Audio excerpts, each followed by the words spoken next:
Imam Ahmadou Makhtar Kanté, je suis imam à la mosquée du Point E, je suis écrivain, conférencier.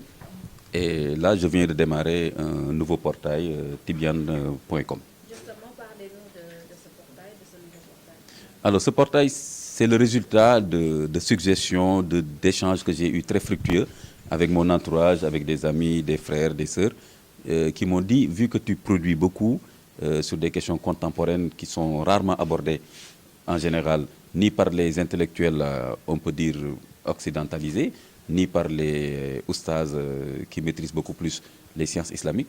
C'est intéressant que cette interface-là, dans laquelle tu travailles et dans laquelle tu fais des élaborations intellectuelles, que ça puisse ressortir de façon plus systématique dans un portail sur le web.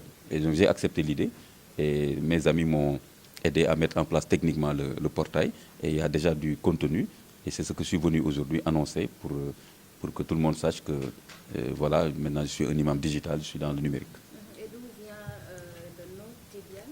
Alors, le nom Tibian m'est inspiré par le Coran. Il y a un verset du Coran dans lequel Dieu dit au prophète Mohammed sallallahu alayhi wa sallam qu'on t'a révélé un livre qui est un éclairage pour toute chose. Tibyanan li kulli shay. Mais cela veut dire que le Coran permet, quand on a une bonne compréhension de ces signes, de ces versets, n'est-ce pas, de pouvoir comprendre les problématiques, de pouvoir comprendre les défis et de pouvoir donc en tirer, n'est-ce pas, une direction, un code de conduite et une lumière. C'est pourquoi j'ai considéré que puisque je fais de l'éclairage, j'essaie de comprendre les défis contemporains, j'essaie de m'orienter moi-même et d'orienter aussi les gens qui vont suivre ce que je produis. Je me suis dit Tibian est un bon attribut, une bonne dénomination pour ce site. Votre attente au niveau de la population? Alors, ce que j'attends, ce que j'ai appelé maintenant les Tibianotes, donc toutes les personnes dans le monde entier, et ça pour moi c'est vraiment extraordinaire. Le fait qu'à partir d'un portail que vous puissiez accéder au monde, rendre témoignage de l'islam pour le monde entier sur le web, ce que j'ai appelé la web Oumma, n'est-ce pas? J'attends que tous ces Tibianotes qui vont accéder maintenant à partir d'aujourd'hui à ce nouveau portail, qu'ils puissent aider au développement, n'est-ce pas, de ce portail pour en faire un portail de référence, un portail avec des productions rigoureuses, intéressantes, innovantes, mais aussi je m'attends à ce qu'il y ait des contributions, un financement solidaire, n'est-ce pas, qui me permettra d'avoir des ressources pour faire travailler une équipe, n'est-ce pas, et avoir une autonomie qui est extrêmement nécessaire aujourd'hui pour ne pas être partisan et pour ne pas dépendre de lobbies et de groupes d'influence qui ne sont pas forcément dans ma ligne éditoriale.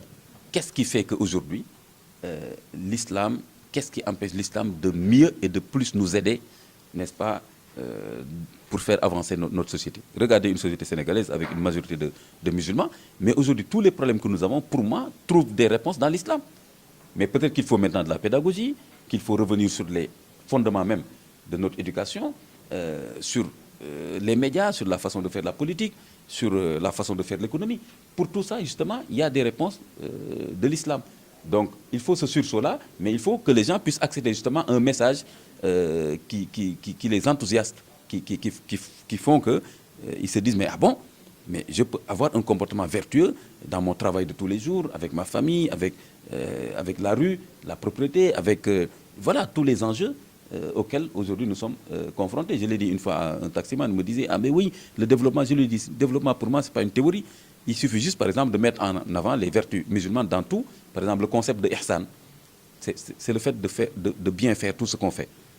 Dieu a rendu obligatoire de bien faire tout ce qu'on fait. Rien que ce concept, si on l'enseigne, si on le pratique, alors on peut faire avancer beaucoup de choses.